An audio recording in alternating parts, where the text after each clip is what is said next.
Hello everyone and welcome to this episode of CommuNInqué. I really apologize for not having been around the last couple of months due to a combination of working retail during Black Friday and Christmas and just that general holiday season, as well as just other things in my life that came up.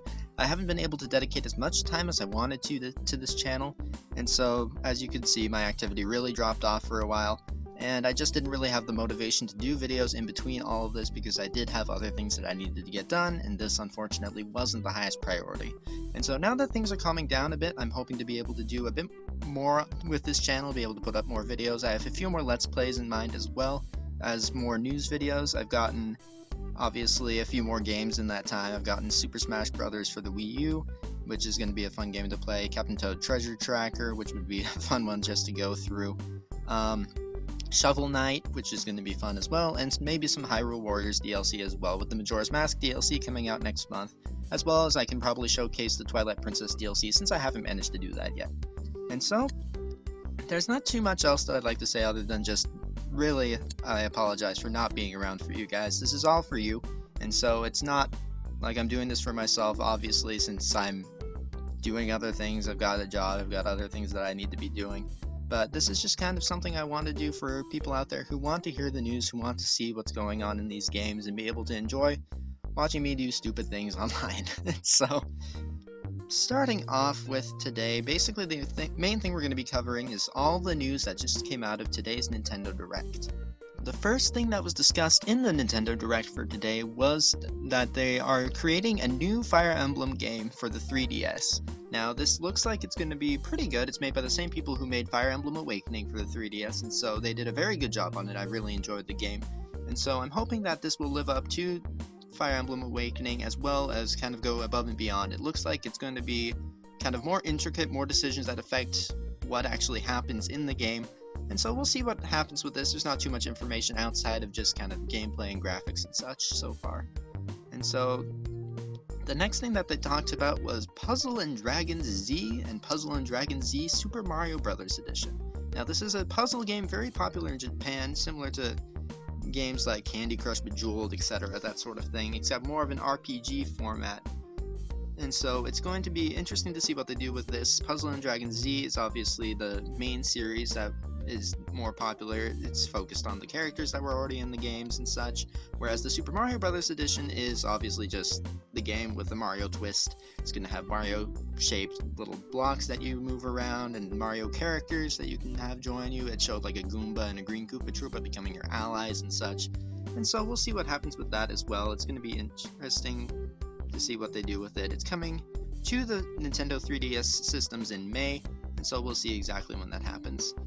The next one they talked about is a similar game called Pokemon Shuffle.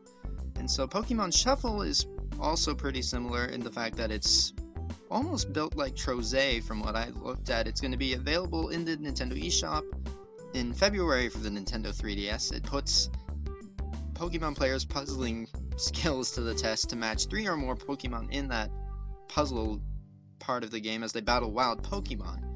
And so this is definitely an interesting twist on the Pokemon franchise, and we'll see if it lives up to Pokemon Troze, even though Troze wasn't the most popular game to start with. And so, moving on, the next thing that they talked about was Wii games coming to Wii U.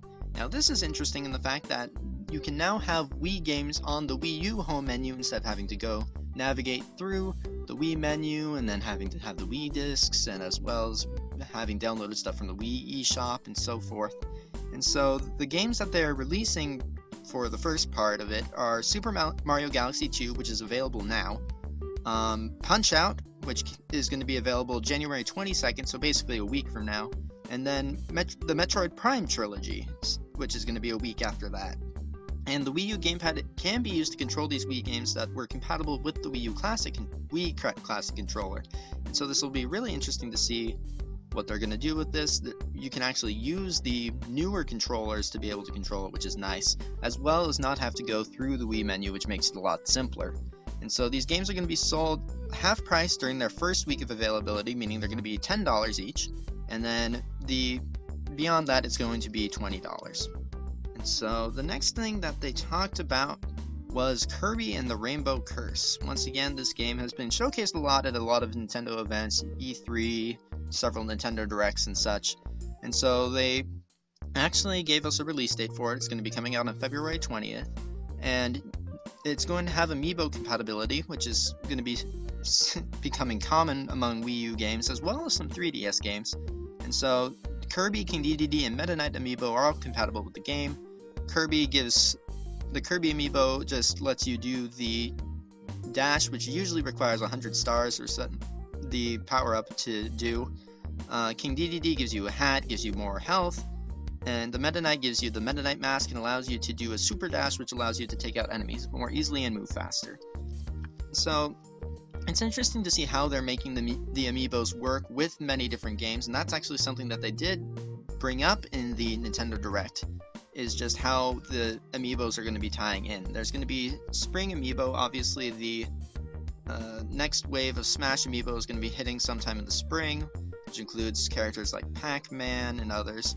And so that'll be nice to pick up once those hit, especially with like Wario, who also has another feature, as well as Robin and Lucina, which have different features, which I'll talk about later in the episode.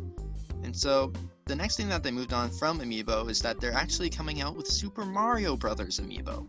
And these are just going to be kind of repeats of amiibo, just different designs. Obviously, they're coming out with Mario, Luigi, Peach, Yoshi, and Bowser, as well as the introduction of Toad. And so the Mario, Luigi, Peach, Yoshi, and Bowser amiibos are going to function similarly to the ones in Smash Brothers, but the main difference is they're going to be mostly for the game Mario Party 10. Now, Mario Party 10 we've seen before, obviously, and it's now got what's called an Amiibo Party mode, which brings the amiibo compatibility to Mario Party, meaning you select your amiibo from either Smash Brothers or the Super Mario series amiibos, which include all the characters listed before, as well as Rosalina, Donkey Kong, and Wario. And then basically you have to have one amiibo to play, and the party mode lets you tap an amiibo to the gamepad to use it as a game piece, and each game piece has its own map. Like Mario has his own map with special features to it. Luigi has his own map, has the Poltergust 4000, 3000, 5000, whichever one they're on by now. As well as just being different with the layout, different in what appears on the board. And so that's going to be interesting. Mario Party 10 is releasing on March 20th. It includes a Mario amiibo figure in the bundle with the game, at least limited edition. And so that'll be pretty much requisite for playing that amiibo party mode. There's going to be two other modes, just the standard Mario Party mode as well as the Bowser Party mode, which we saw at E3. And so it'll be interesting to see where they go with that, see how well the game works. I enjoyed 9. I didn't really like the kind of moving in a group feature of 9 as much, and it looks like it is coming back in 10, so unfortunately you don't get to move it separately anymore still, but we'll see exactly how the game's going to turn out. I did like Mario Party 9 despite it, and so we'll see. The next thing that they talked about was specifically for the Toad amiibo. The Toad amiibo, even though it's compatible with Mario Party 10, is also compatible with Captain Toad's Treasure Tracker. And this game obviously came out last month, early December, and so the amiibo support is going to be added on March 20th when the Toad amiibo releases. And basically it adds a feature to the game where you play hide and seek with what's called Pixel Toad. A little flag with a pixelated toad will appear on the stage and you have to find it. And so I'm not exactly sure how that's going to work, whether you have to tap it on the gamepad once you find it, whether you have to go up and actually approach it as Toad, or just look at it simply. But it's going to be interesting to try this out, especially since the game already has so much charm in it. It's just going to be very fun to play around with. So the next thing that they talked about after Captain Toad's Treasure Tracker was Splatoon. Surprisingly, even though Splatoon obviously is not going to have any amiibo support from the traditional games, they may add some later, but basically the things that they talked about is that, one, it's coming out in May, which is nice to see that it actually has a set kind of time for release rather than just kind of either first half of 2015 or 2015. It also showed off the Central Plaza in Splatoon, where you can go off to the multiplayer mode, the single player mode, or wherever you want to go to customize. You can customize your weapons and outfits. You can give yourself different hats, different looks, different shoes. And so all of those actually affect the statistics of your character, being able to affect your range, your accuracy, how fast you fire, and so forth. It's going to be interesting to see the combinations that people come up with, since this does carry over into online play. And so you have a standard weapon, a secondary weapon, and then a special weapon. The standard weapon just being what you usually use to fire, the secondary weapon being something that usually is going to inhibit your opponent from approaching, and then the special weapon being something that really just devastates your opponent with a very powerful charged attack. And so the customizations for those, obviously you can purchase different ones to determine whether or not you want a stronger weapon or a weapon that blocks off and such. And so it'll be bought with in-game currency, which is earned through playing the multiplayer mode. So at least it's not a pay to win. Basically, it's going to be however much you play, you can basically get the rewards for you playing more of the game. And I always like it when they do give that sort of reward system for actually playing their game. And so that's going to be coming out in May, and I'm definitely going to be trying it out. And then the next thing they talked about was Hyrule Warriors DLC, the new Majora's Mask Pack DLC, which is coming out on February 5th for $8, just like the rest. It includes 2 new characters. This time, instead of the one like the Twilight Princess, this one has Young Link and Tingle. So everyone was wondering where Tingle was in the beginning when Hyrule Warriors was originally released, because Tingle is pretty popular among fans in some weird way. And so Tingle actually uses his balloons to attack. He uses a bag of rupees to hit his opponents. He can do his little Kulu Limpa dance and knock his opponents over with a quote-unquote deadly kiss. And so he seems like he's going to be pretty fun, just pretty wacky. And then Young Link is going to be obviously the Young Link from Majora's Mask, and he wields the Kokiri sword. And he also has the ability to use masks. I'm not sure whether it's going to be more than just the mask that they showcased in the trailer, whether he'll be able to use like his Goron mask, his Zora mask, his Deku mask, etc., or just any mask that he has available in the game. But he is able to use his Fierce Deity mask, which obviously allows him to become Fierce Deity Link, which is a very, very powerful form of Link. And so we'll see exactly what they're going to do with that character, if anything, outside of Fierce Deity. But Fierce Deity is very popular, and I really am looking forward to try it out. And so the next part that they talked about, obviously, they showcased a trailer of Xenoblade Chronicles X. It looks like the game is quite far along at this point. I'm really looking forward to play this as well. It's still got a generic sometime in 2015 release date, but the game just looks so massive, so beautiful. It's just very, very well done from what it appears to be. I'm not sure exactly whether there's going to be a detailed story. From what we've seen so far, it looks like it's just going to be kind of expeditioning to catalog different animals, view the different wildlife and such so far. Obviously, there's probably going to be a more kind of combat element to it, but they haven't really showcased it yet. But the game's looking really great, and I'm hoping that the storyline and the mechanics will work hand in hand with the amazing visuals. And so the next thing that they talked about was a game called Mario vs. Donkey Kong Tipping Stars, and it functions pretty much like most of the games in that series already. And it's just that this one is going to be different in the fact that with the online levels that you can view and play around with, this one is actually going to be able to allow you to tip the creators of the user-generated puzzles with stars. And the stars can be used to buy new parts for the level creator, which means if you tip the people that you like on the online system, you're able to provide them with more means to be able to provide more levels to you, more fun levels, more creative levels, more difficult levels, and so forth. And so this is going to be hitting on March 5th for both the Wii U and Nintendo 3DS eShops.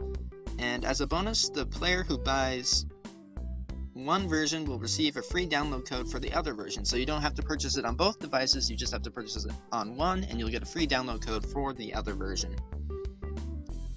And then they went into a bunch of information on a lot of third-party titles, including games such as Project Treasure, Elliot Quest, Black, Citizens of Earth, Gunman Clive 2, Moon Chronicles, and Sega 3D Classics, Etrian Mystery Dungeon, Story of Seasons, Fossil Fighters, and Frontier. And so, these games are looking quite interesting.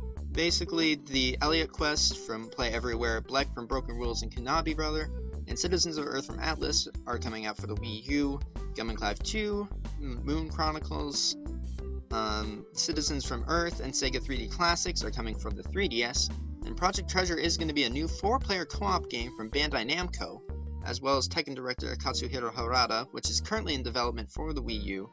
And so we'll see where that Project Treasure goes. I'm curious to see exactly what it's going to be, what it's going to do. And so, moving on from the third-party games, the next thing that they talked about was they switched over to Reggie, and basically he just dropped the bomb on that the new Nintendo 3DS is coming out for the US on February 13th. And so it really showcased the new information about the new Nintendo 3DS. We've kind of had leaks floating around for a little bit of a poster from, I think it was GameStop, that showed the February 13th release date for the new Nintendo 3DS. But the interesting things about the new Nintendo 3DS are, the first thing, it has face tracking 3D, basically meaning that you're not going to have the problem with the 3DS where if you turned the screen a little or tilted it one way or the other, your 3D rate would drop. You wouldn't even be able to tell it was 3D. The visual was just awful. With the original 3DS, you basically had to look straight on just to have the 3D actually function. This one, basically any angle you look at it, you're going to be able to see the 3D, which is really, really nice. Obviously, the most obvious addition is the C-stick on the right-hand side, just above the buttons, and it's going to allow for fine-tuned control. It's going to be functioning in a lot of games like Monster Hunter, the new Majora's Mask 3DS, which I'll talk about later, and allows you to change the camera, allows you to look around. Same thing with Codename Steam. And so we'll see exactly what functionalities they're going to add into that, see whether they're going to just do anything more than just add kind of camera angles, or whether have the GameCube C-stick where it's effective in Smash Brothers for being able to quick smash, and whether they'll incorporate that into the Smash Brothers 3DS or not. But we'll just have to see exactly what they're going to be doing with that C-stick. The next bit of information about the new Nintendo 3DS is obviously, once again, kind of a just a design part of it, is just that it has the ZL and ZR buttons similar to the Wii U gamepad and other controllers, and so those are going to be incorporated later. I'm not sure exactly what they're going to do with them with the newer games, but hey, they're there and they're available. And then the next bit of functionality for the new Nintendo 3DS that they talked about is going to be that it's going to get amiibo support. Obviously, it's been discussed with the Australian and other releases, Japanese release as well. And so, basically, obviously, the amiibo just goes on the lower screen, does the near field communication thing that it does, and it'll be able to work with some of the 3DS games now. Super Smash Bros. 3DS is going to be the forerunner, basically, of those games that are going to be able to use amiibo support. And so, obviously, it's going to function just like Super Smash Bros. For Wii U already does with the amiibos, just for the 3DS. And so, moving on from that, let's see. I think that's going to be all the information for the new Nintendo 3DS, outside of the fact that it's only going to be available in the XL version for the US. There's not going to be a new Nintendo 3DS, just regular version. It's just only the XL. Those are going to be $200. And then the Monster Hunter 4 Ultimate Bundle is going to be available for $230. And there's also going to be a Legend of Zelda Majora's Mask version of it that comes out. It's kind of golden with the 4 masks in the corner and Majora's Mask in the center, which is pretty cool. I'm definitely interested in probably getting that. But I believe that's going to be also, I'm not sure exactly what the bundle price for that is going to be. They haven't said anything about it. So either it's going to be the same price as the Monster Hunter bundle, $230, or be more or less. Not sure what as of yet. And so the next game that they talked about was Codename Steam. Obviously, this game is quite interesting just because it is a new IP for Nintendo. And so they just kind of talked about a few more things that they haven't already at A3 and other Nintendo Directs. Basically, they just kind of explained the story. Abraham Lincoln is going to bring together heroes from classic literature and American folklore to fend off an alien invasion. It's going to release on March 13th, and it's one of the first Nintendo 3DS games as well to use Amiibo. And so beyond Super Smash Bros. 3DS, the codename Steam is the next one that's going to be able to use Amiibo. It's actually able to use the Fire Emblem Amiibo, surprisingly. It's going to be able to use Marth, Ike, Robin, and Lucina when they actually release. And so it's going to summon the characters into the game. You can use Marth with his different weapons, you can use Ike with his different weapons, and Robin and Lucina weren't really covered too much, but they will be able to obviously go in and help.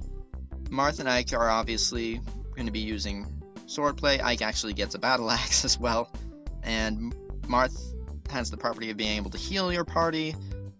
Ike has his Aether attack, and so it'll be interesting to see what they're going to do, whether they're going to add any more Amiibo functionality to that and be able to have different party characters come in, maybe like Shulk from Xenoblade, kind of fitting in with that theme of the Fire Emblem, but I guess we'll just see. And then the next game that they talked about was a game called Ace Combat Assault Horizon Legacy Plus. Now that's kind of a mouthful, but the game basically is a dogfighting game. You're flying in the air, and it's got an improved 3D view. The added C-stick and the ZL buttons are going to really make it the ideal way to experience the Ace Combat series game.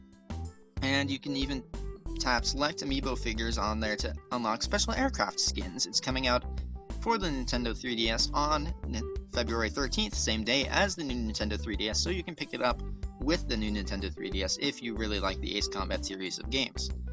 And so the next thing that they talked about is Xenoblade Chronicles for 3D. Basically, it's going to be Xenoblade Chronicles, just a remake of the Wii game, which is coming for the new Nintendo 3DS XL. And so the new version offers 3D visuals and allows players to view the maps and the character stats on the bottom screen, which is a plus, as well as a bonus mode that lets the players view 3D models of the characters and listen to the music tracks from the game. And now, you've all heard me rave about the Xenoblade Chronicles music back when Shulk was released and what tracks they'd be including in Smash Brothers. And so this is going to be nice to see that you actually have the ability to listen to the music tracks in the game without having to go to the specific areas and specific fights and so forth. And then the next thing that they talked about was Ironfall. Basically, Ironfall Invasion from VD Dev is created by a small team of talented indie developers. Basically, it brings a 60 FPS shooting action to the Nintendo 3DS eShop. Basically, it has 6-player local and online player, and a dedicated single-player campaign. It launches exclusively for the 3DS in early 2015. There's not really a release date yet, and so we'll see exactly how this game is going to end up. It's looking pretty interesting from the footage that we were shown at the Nintendo Direct. And so the next to last thing that they showed was Monster Hunter again. Monster Hunter 4 Ultimate is obviously has a single player experience. You can join up with 3 other players locally, or for the first time you can use online using a wireless broadband internet connection. You'll be able to receive access to a demo for the game that includes both the single and multiplayer options. Starting soon, they haven't really put a time to it. And there's gonna be a special edition new Nintendo 3DS XL bundle, which we mentioned earlier, which comes with a custom designed system and a copy of the game, which launches on February 13th alongside the game's release. And then the last thing that they talked about was Legend of Zelda Majora's Mask 3DS. And so, obviously, that's a game that a lot of people have been wanting for a long time. And the things that they talked about with it are obviously the C-stick functionality. You can use it to look around, be able to view what's around you in full 360, which is nice for the series. Obviously, there's the bundle for it that allows you to have the golden 3DS with Majora's Mask on the back and the Sora, Deku, Goron, and Fierce Deity Link masks in the corner. And basically, that's about all that was showcased outside of the fact that the game's going to be great, and the fact that it comes out on the 13th, also alongside the new Nintendo 3DS. And so, not really too much more information on it since the game's already been out for decades. And so, it's going to be interesting to see what else they incorporate, what else is going to happen, whether there's going to be anything kind of away from the main storyline that was in Majora's Mask originally. And so that pretty much is what was showcased at the Nintendo Direct. I'm not sure that there's too much more information that I can give you guys at the moment, but when more information comes, hopefully I'll be able to bring it to you again. And so this has been this episode of CommuNInqué. Please like, share, and subscribe if you enjoyed the video. And I will be back soon with either more Nintendo news or some Let's Plays of some Nintendo games. So, until then, stay classy, YouTube.